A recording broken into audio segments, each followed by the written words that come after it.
धनगर समाजाला अनुसूचित जमातीतून आरक्षण का नाही? धनगर आणि धनगड एक नाही, उच्च न्यायालयाचा निर्णय.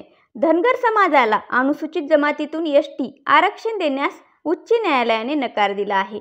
धनगर आणि धनगड हे दोन्ही समाज एकच नसल्याचे निरीक्षण नोंदवीत उच्च न्यायालयाने धनगर समाजाच्या सर्व याचिका शुक्रवारी फेटाळल्या. अनुसूचित जमातीतून आरक्षण मिळावे यासाठी धनगर समाजाचे आंदोलन सुरू आहे. उच्च न्यायालयातही लढा सुरू होता. मात्र या निर्णयाने आरक्षणाची मागणी करणाऱ्यांना धक्का बसला आहे. महाराष्ट्रात धनगड समाज अस्तित्वात नाही. धनगर ऐवजी धनगड अशी चुकीची नोंद केल्याने धनगर समाजाचा भटक्या व विमुक्त जमातीमध्ये समावेश करण्यात आला. धनगर समाजाला भटक्या व विमुक्त प्रवर्गातून 3.5% आरक्षण आहे.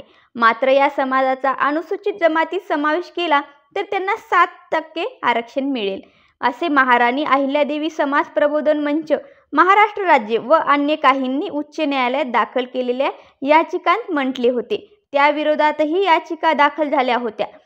न्यायालय काय म्हणाले? एखाद्या जातीची नोंद करण्याचे किंवा ती वगळण्याचे अधिकार राष्ट्रपती व संसदेला आहेत. आपल्यासारख्या वैविध्यपूर्ण देशात जातीच्या नोंदी सतत बदलत राहिल्या तर परिणामी प्रशासनात अनागोंदी होईल.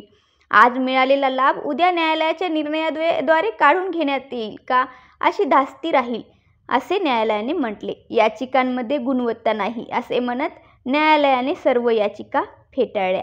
राज्य सरकारने काय बाजू मांडली? राज्य सरकारतर्फे ज्येष्ठ वकील आशुतोष कुंभकोणी यांनीही राज्यात धनगडचे एकही उदाहरण नाही असे न्यायालयाला सांगितले. मात्र न्यायालयाने छत्रपती संभाजीनगर येथील किल्लारे कुटुंबाने धनगड अंतर्गत जात प्रमाणपत्र घेतले आणि नंतर ते नाकारल्याची बाब राज्य सरकार व याचिकाकर्त्यांच्या निदर्शनास आणून दिली.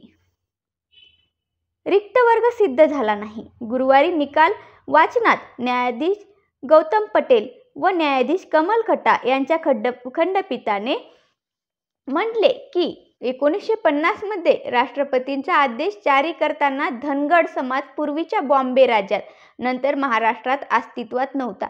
तसेच या समाजाचा शून्य सदस्य किंवा रिक्त वर्ग आहे असे याचिकाकर्ते सिद्ध करू शकले नाहीत. धनगर व धनगड समाज एक आहे की वेगळा, या वादाचे व्यापक सामाजिक, शैक्षणिक, सरकारी नोकरी व 2024च्या निवडणुका समोर ठेवल्या तर राजकीय परिणाम आहेत.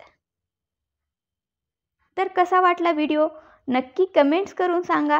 शेअर करा आणि चॅनलला प्लीज सबस्क्राईब करा.